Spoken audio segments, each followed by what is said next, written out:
Hello, my name is Olga Soto and I work for the University of Reno Extension. And today I want to bring you a fun activity with a fun recipe for homemade Play-Doh. And also with the Play-Doh, after we make the Play-Doh, we're going to include it a little bit with music with our children, with our small children. So to start with the Play-Doh first, before we get into the music, we're going to need 2 cups of flour, 1 cup of salt, 2 tablespoons of oil, 1 tablespoon of cream of tartar, and if you want to add your favorite food coloring. So that's what we're going to need to start our homemade Play-Doh. We need our measuring cup, and remember when you cook with your children, it could be a simple recipe or a Play-Doh recipe, something for fun. Always let them measure, because when children start measuring, they start recognizing the numbers in the first steps of math. Even if you're talking about half a cup, 3/4 flour, or 1/4 of oil, they're beginning to listen to the words, and it's an early introduction to fractions.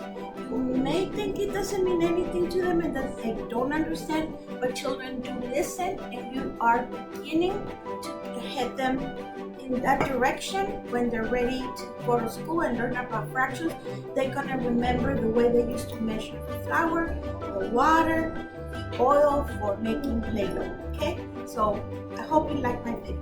Let's start. So I'm done with my Play-Doh dough. I had remember I mixed my dry ingredients first. It was 2 cups of flour, 1 cup of salt, and 1 tablespoon of cream of tartar. So I did this first, and while my water was boiling. Once the water boiled, I added 2 cups of hot boiling water, and 2 tablespoons of oil. When you come to the step where you're gonna add the hot boiling water, make sure you do it, because you know we don't want the children to burn their hands. So make sure they help you with the measuring of the dry ingredients.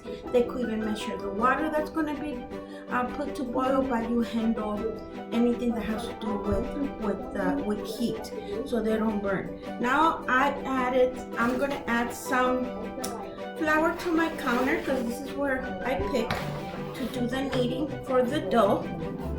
And remember to always sanitize, just as you do if you were baking cookies, or just the way we do before we cook. We sanitize our counters or the area that we're going to be using. The same thing with Play-Doh, because remember, our children are going to play with it, and then they're going to put it in their mouth.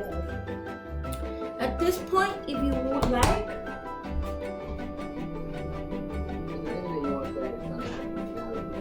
you could add the food coloring in just a few drops.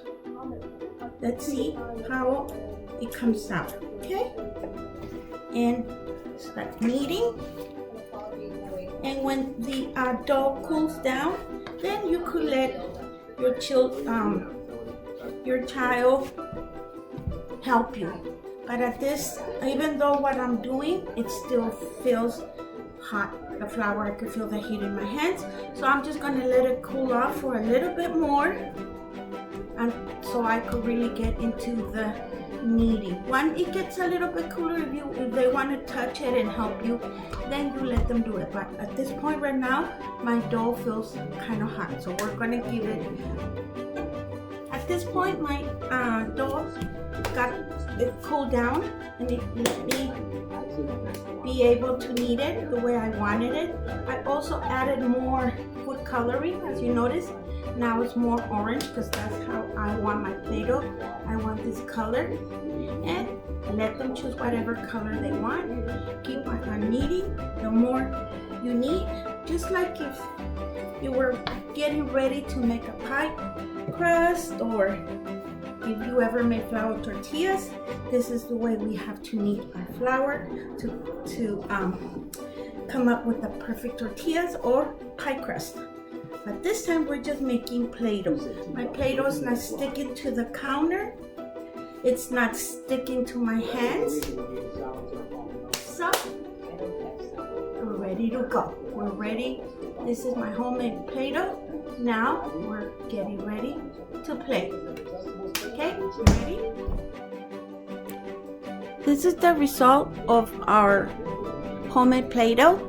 As you can see, you could use little utensils, plastic utensils that you could buy at the dollar store or the Dollar Tree. You don't have to spend a lot of money, just so the children can use their Play-Doh making shapes, or just using their little hands to roll it with the roller pin, or make sculptures.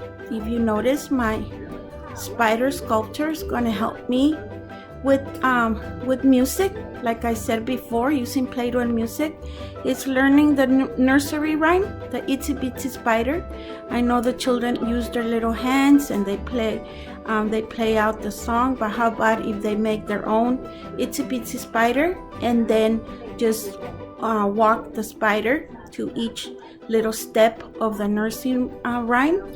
That would be one way for them to start using their comprehension skills and understand what the song means, and they could have fun by making their own itsy bitsy spider out of the Play-Doh that they made, and using the pipe cleaners for the legs and the big googly eyes for their eyes.